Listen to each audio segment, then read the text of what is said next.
हरे श्री गणेशाय नमः. श्री रामचंद्राय नमः. निकट वसे उबग आला सुवास हेळ सोनी सांडिला विषय साधावया आपुला चंदन जाळीला विषयार्थी. हो, चंदन जाळीला विषयार्थी. त्यांच्या जवळ आहेत ना त्या भिल्लाच्या महिला.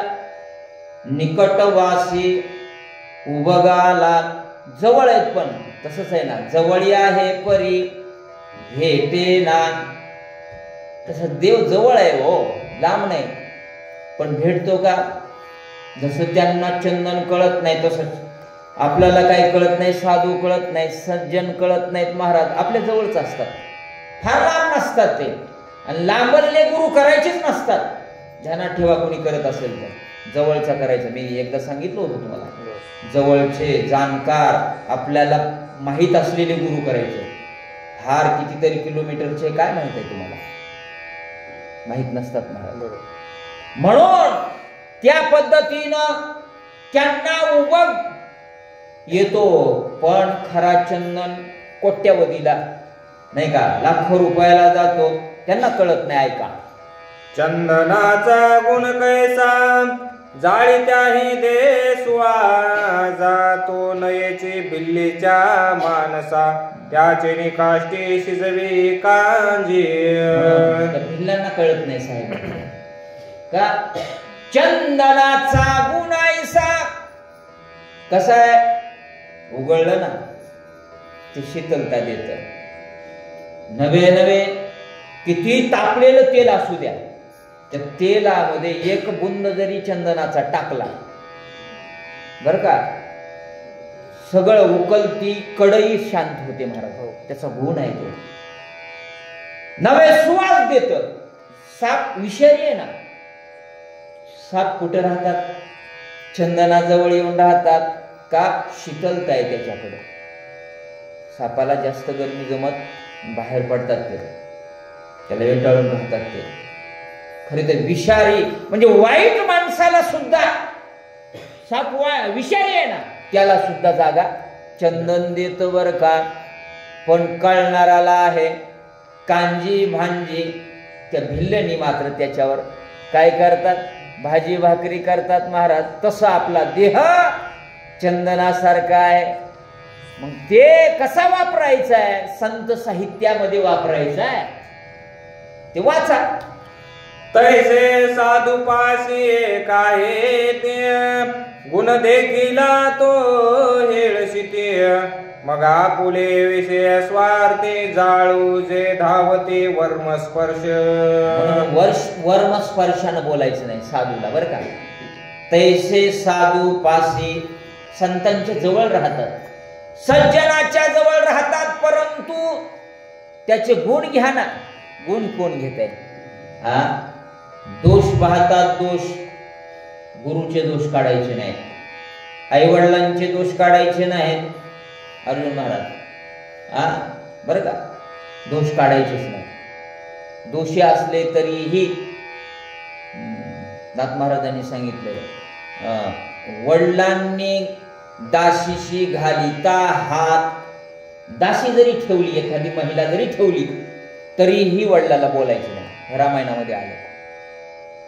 म्हणून साधूच्या संगतीमध्ये आल्याच्या नंतर त्यांचे दोष पाहिजे नाही. एखादा दोष झालाय असेल, माणूस जी आहे ना, चूक होते एखाद्यावर, ती माफ करायची बर. आणि त्यांचे गुणच पाहिजे, चांगल्या बाजू पाहिच्या. नाथ महाराज सांगू लागलेत, ऐका. अहोरात्री असोनी संगती जे साधूचा दोष न देखदी ते धन्य त्रिजगती त्याते वंदिते शिवशक्र. म्हणून त्याला महादेव, इंद्रदेव, सगळे देव काय करतात? वंदन करतात बर का. साधूच्या जवळ राहिल्याच्या नंतर त्याचे गुणच पाहतात, दोष पाहत नाहीत. तुकाराम महाराज उगं म्हटले नाही बर का, कासया गुण दोष पाहू आणि कांचे मदहून त्यांचे कायासे. मला काय करायचे म्हटले? मी दोष पाहणार नाही. एखाद्या वेळेस गुण पहा, पण दोष पाहत जाऊ नका, त्याच्याकडे कानाडोळा करत जा, प्रगती होते बरं का. आम्हाला अगोदर दोष दिसते.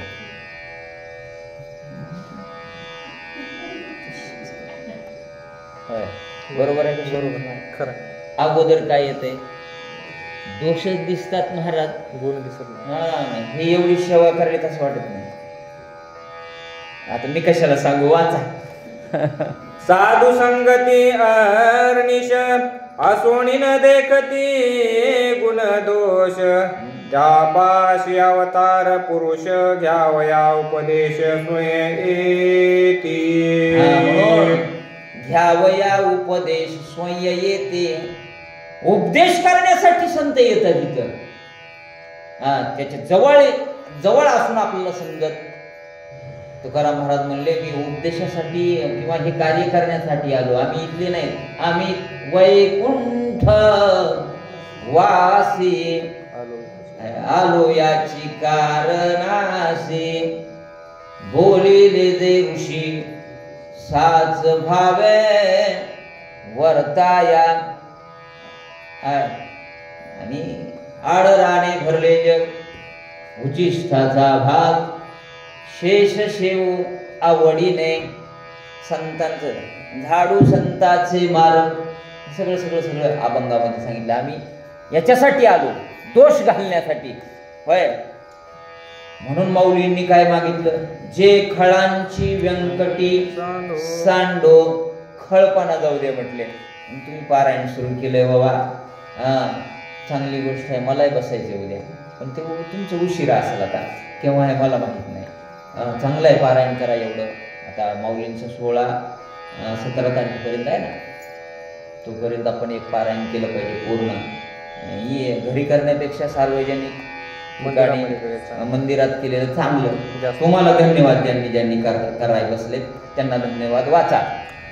अवतार मूर्ती श्री वामन, त्यासी कश्यप उपदेशी ज्ञान. अगाध साधूचे महिमान, पूज्य सज्जन तिन्ही लोके. तिन्ही लोकांमध्ये पूज्य आहेत ते. पूज्य सज्जन तिन्ही लोके. हे उपदेश केला म्हणले वामनाला. कोण? कश्यपांनी. आणि कश्यपांनी उपदेश केल्याच्या नंतर त्यांना प्राप्त झालं ज्ञान. म्हटले असं नाही, साधूची हेळना करायची नाही. कारण तू माझा एक वामन रूपात अवतारामध्ये वामन एक आहे बरं का. आणि म्हणून अशी हेळना केल्याच्या नंतर दोष येतात, आपल्या अंगाला येतात. आणि ते दोष घालण्यासाठी त्यांनी उपदेश केला. आणि रामाला कोण केला ऐका. याचे श्री रामायणात वशिष्ठापासे श्री रघुनाथ. विनीतता उपदेश घेत साधू संत अति पूज्य. म्हणून याची श्री रामायणात, या रामायणामध्ये रामांनी कुणाचा उपदेश घेतला? वशिष्ठांचा उपदेश घेतला बर का. गुरुचा उपदेश मान्यच केला. त्यांचा एकंदरीत उपदेश डावलला नाही. म्हणून साधू संत तेच उपदेश करतात.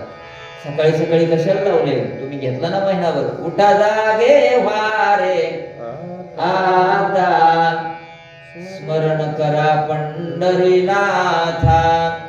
काकडा फार सुंदर आहे. तुम्ही म्हणला एवढा महिनाभर घेतला, दररोज घे जा. आपल्या घरी घ्यायचा वाटल्यास. इथंही घ्यायला हरकत नाही, पण येत नाहीत माणसं. काय उपदेश आहे काकड्यामध्ये, रामायणामध्ये, सूर्यवंशी महाराज प्रत्येक ग्रंथामध्ये फारच आहे. म्हणून आपण 5-10 वया वाचल्या पाहिजेत, त्याचा अनुभव घेतला पाहिजे, ते गळी उतरविला पाहिजे. याच्यासाठी रामांनी वशिष्ठांचा उपदेश मान्य केला. ते साधू आहेत, सज्जन आहेत, ज्ञानी आहेत, त्यांचं ऐकलं पाहिजे. ऐका. जावया गुणदोप हेळनाशी वियोग झालिया साधुशी.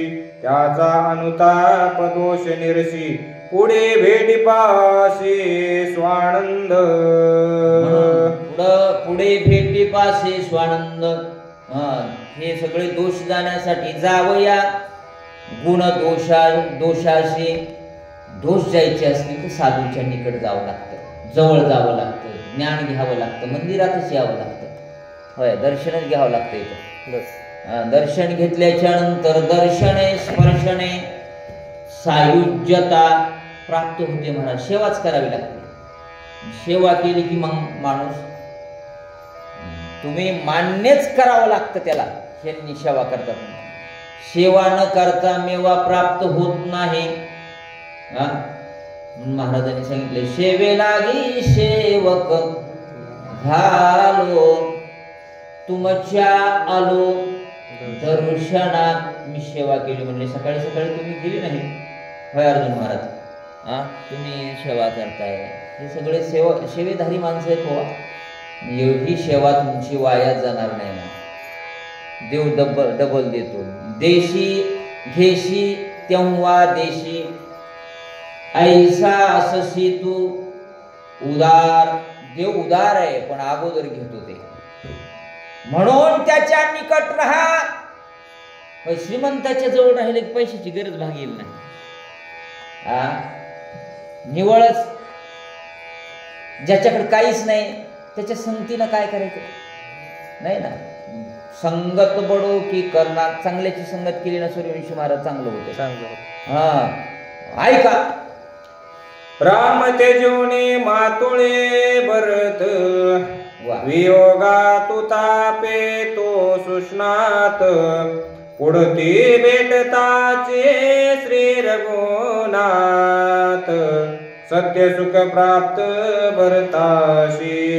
सत्य सुख प्राप्त भरताशी. मी मातुळात होतो म्हटले, आणि मातुळा मध्ये आज मामाच्या गावाला असल्यामुळं मला रामचंद्र प्रभू अंतरले ना, म्हणून मला दुःख प्राप्त झालं.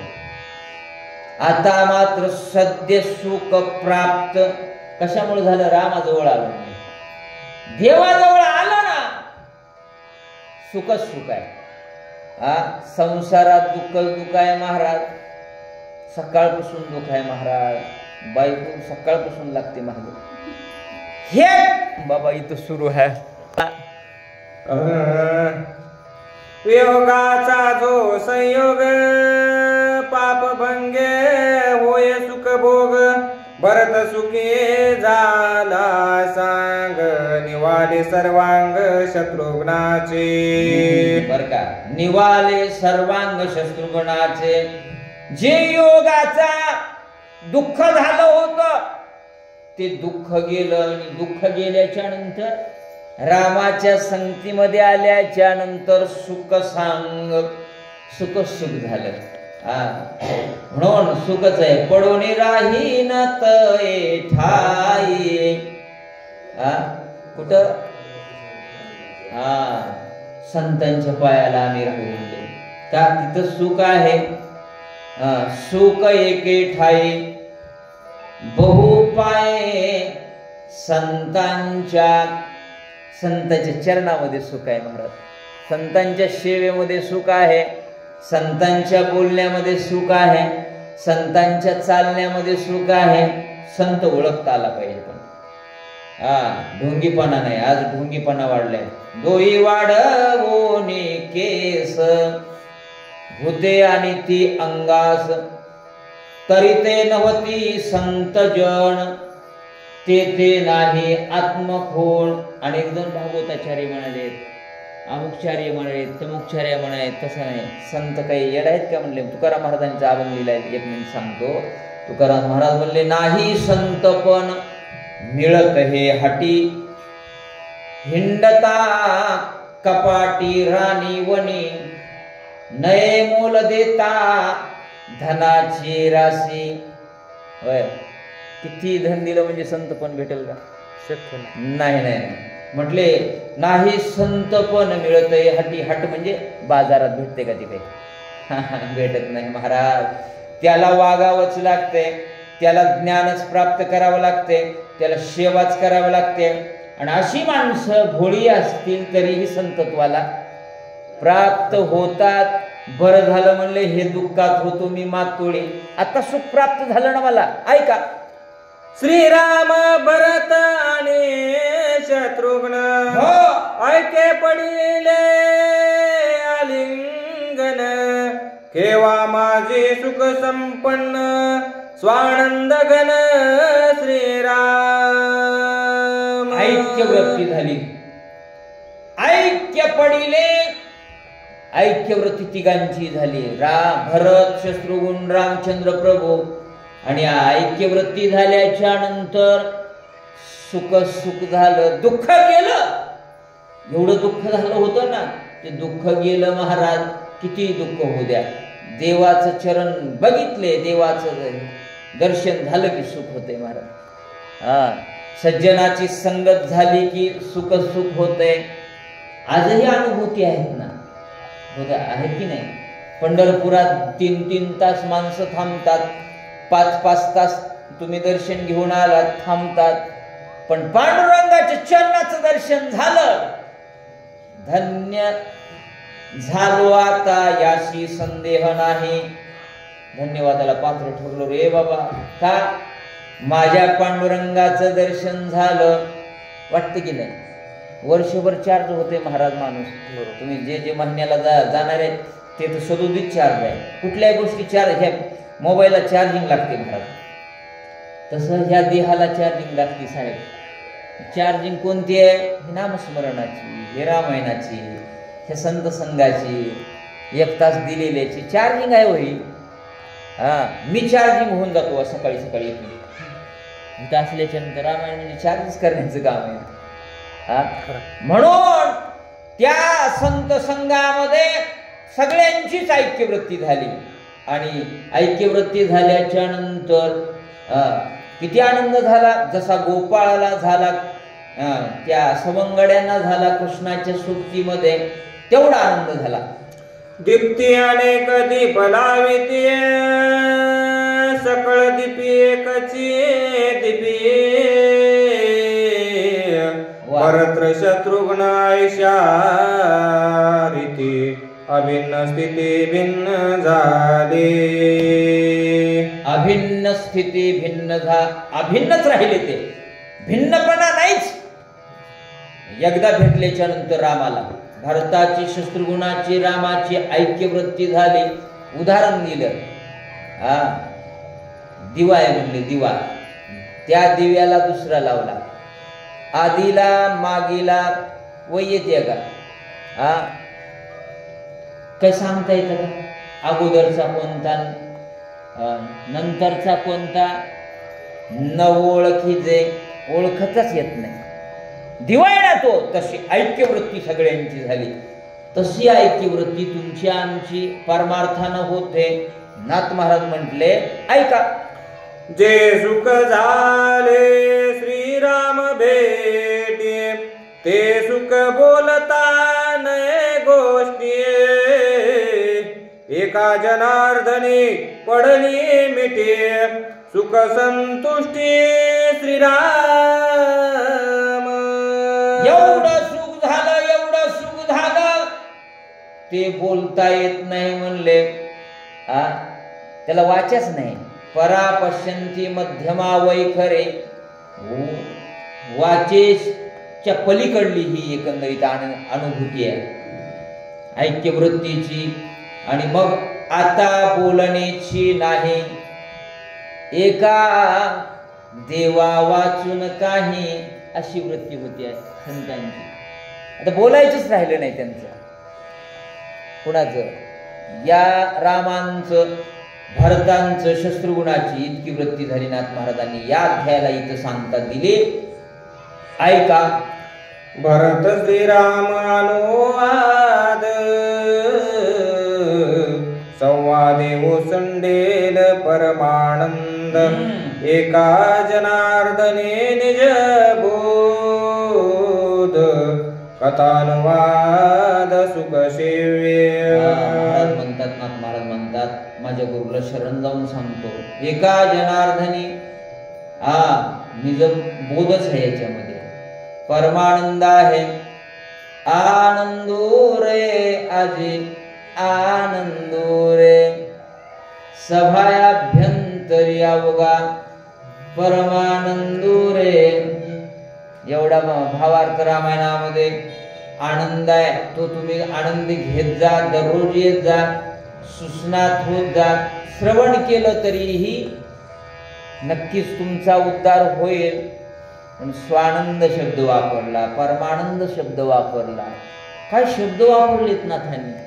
आनंद येते की नाही हे गरुड मामा. एवढा आनंद परमार्थात आहे. निज बोध, तुम्हाला बोध होतो म्हटलं. निज स्वतःला स्वतःचा बोध होतो. एवढी कथा रामायणाची आहे.